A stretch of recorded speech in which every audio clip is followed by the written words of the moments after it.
오화는 청춘 로맨스가 아니라 인생 구조되었습니다. 미지는 호수를 살렸고 호수는 미지를 살렸습니다. 그리고 버스 정류장에서 괜찮아요? 했던 태희가 본격적으로 등장하면서 미지에게도 아군이 생긴 것 같은데요. 그럼 5화 리뷰하면서 6화 예고해 보겠습니다. 먼저 호수가 다쳤던 사연이 공개되는데요. 호수는 중학교 2학년 때 아빠와 친모의 묘지공원에 찾아가던 날 교통사고가 크게 납니다. 아빠는 죽고 호수는 살았는데 병원에서는 이렇게 살아있는 것만도 기적이라며 더 이상 수술이 의미가 없고 그냥 살아야 한다고 합니다. 오래 걷는 거 과격한 운동이며 등산도 금물이라고 했죠. 그런 청천벽력과 같은 진단에도 호수가 두 손봉 정상에 끝까지 올라갈 수 있었던 것은 미지 때문이었습니다. 산 하나도 못 오를 바엔 살고 싶지 않아서 죽을 각오로 오르기 시작했지만 절반도 못 올라 힘들어 포기하려고 했는데 올라갔다가 내려가는 애들 중에 이미 정상을 찍고도 남을 미지가 없다는 것을 알았다고 하지요. 나도 못 믿었는데 내가 계속 올 거라고 기다리는 미지를 호수는 계속 생각하면서 올라갔다고 합니다.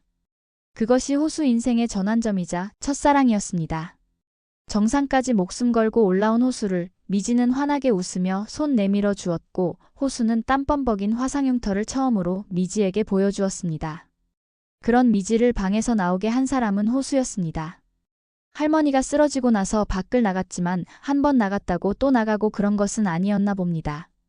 할머니가 걷지도 못하고 병원에서 누워있으니까 보러 가라는 엄마 오키의 간곡함에 다시 나가려고 했지만 너무 큰 두려움에 문 앞에서 자신의 뺨을 때리기까지 하는데요. 그때 살면서 이딴 산 하나 못 오르 바엔 살고 싶지 않아서 라는 호수의 말이 떠올랐고 나도 오늘 할머니 못 보러 갈 바에는 그냥 살지 말아야겠다고 생각했다고 하지요. 미지는 그날 방문을 열고 나왔고 30분이면 걸어갈 길을 4시간이나 걸려서 할머니에게 갔다고 합니다. 할머니는 자신도 이렇게 눕고 나서야 미지의 마음을 알았다고 말합니다.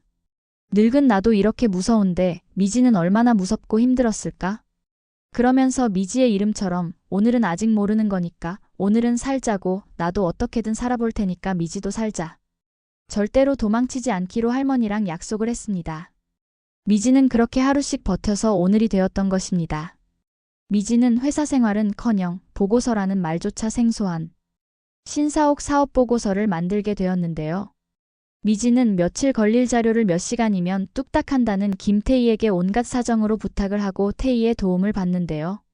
미지는 눈을 반짝이면서 어려운 사업 용어를 밤새 공부해가며 보고서를 작성합니다. 미래와 미지가 서로를 바꾸면서 미래의 조건은 단 하나, 아무것도 하지마인데 미지는 그동안 쓸모없고 아무것도 아닌 자신에게 지금의 일이 미래의 일이기도 했지만 무엇보다 그냥 잘하고 싶었던 모양입니다. 하지만 보고서 같지 않은 서툰 문서 작성은 신 팀장에게 심하게 까이게 되고 심지어 이번 프로젝트에서 배제될 가능성도 보였습니다. 그날 저녁 태희는 혼자 술을 먹고 있는 미지를 우연히 발견하고 태희는 그렇게 힘들면 좀 쉬면서 혼자만의 시간을 갖는 것이 어떠냐고 말하는데요. 미지는 그러다가 자신이 방구석에 처박혔고 한 번 들어가면 나오기 얼마나 힘든지 모른다고 하면서 그 시절 절대로 도망치지 말자는 약속을 했다고 말합니다. 한편 호수는 가짜 미래에게 미지가 자신의 첫사랑이라고 말했지만 확실한 교통정리하기 위해 고향에 내려갑니다.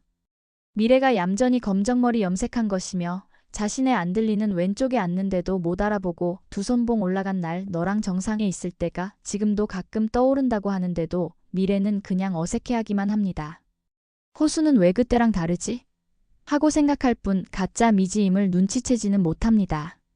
힌트는 많이 있었는데 호수는 확실히 대문자티입니다. 로사 할머니가 병원에 입원하고 호수는 식당을 둘러보고 있는데 박지윤이 찾아옵니다.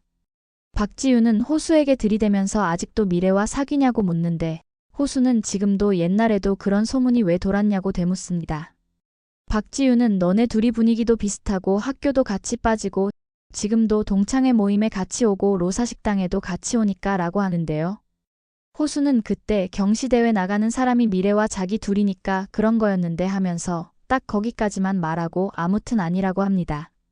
미지는 호수에게 첫사랑 고백을 받고 미래와 대화하다가 그 옛날 미래와 호수의 포옹에 대한 사실을 알게 되었는데요. 미지의 경기날 미래는 아팠고 동생의 경기를 보러 경기장까지 왔지만 쓰러졌고 호수는 쓰러진 미래를 안았고 병원에 갔던 것이었습니다. 그 찰나만 보고 모두가 떠드는 소리에 미지는 고작 그딴 오해 때문에 달리기도 인생도 이 호수도 잃어버렸다고 말했는데요. 미지는 미래에게 경기장에서 있었던 그 일을 나중이라도 왜 말해주지 않았냐고 했을 때 미래는 물어보지 않는데 굳이 말을 해줄 필요가 있냐고 하면서 사람들이 떠드는 그 이유까지 내가 찾아야 되냐며 정색을 하는데 박지윤의 말처럼 호수와 미래는 정말 비슷한 것 같습니다. 호수도 미래가 쓰러졌다는 것을 미지에게 말하지 말라고 하니 계속 말하지 않았고 자기를 좋아하는 미지가 저렇게 문 밖으로 나오지 않는데도 애써 해명하지 않았습니다. 묻기 전에는 굳이 말하지 않아서 생기는 문제들, 보는 대로 떠들어대서 생기는 문제들이 결국은 오해와 상처로 가득한 기억만을 남겼던 것입니다. 그때는 그거 하나 들춰볼 용기가 미지에게도 미래에게도 호수에게도 없었던 그들의 어린 시절이었으니까요. 미래는 세진에게 딸기잼을 선물하고 세진은 자신의 할아버지를 닮은 미래를 위해서 스콘을 만들고 같이 먹자며 초대한다는 문자도 보내는데 미래는 오랜만에 편안한 느낌이 드는 모양입니다. 하지만 딸기잼으로 세진과 미래가 연애한다고 온 동네에 소문이 나고 미래는 그 떠드는 소리에 서울 기억이 떠올라 가슴이 막히고 숨이 안 쉬어집니다.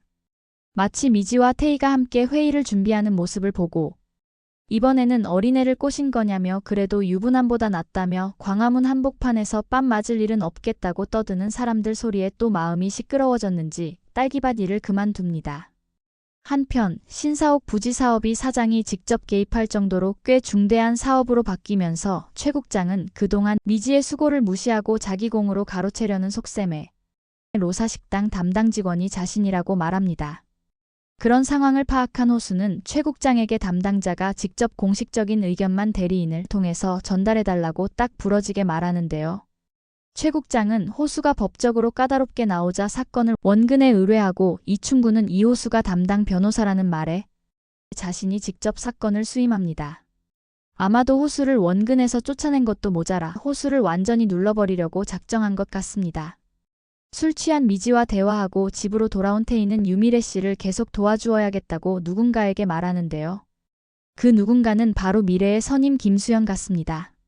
동생이 자기를 쓰레기 아줌마라고 부른다는데 그 동생이 김태희네요.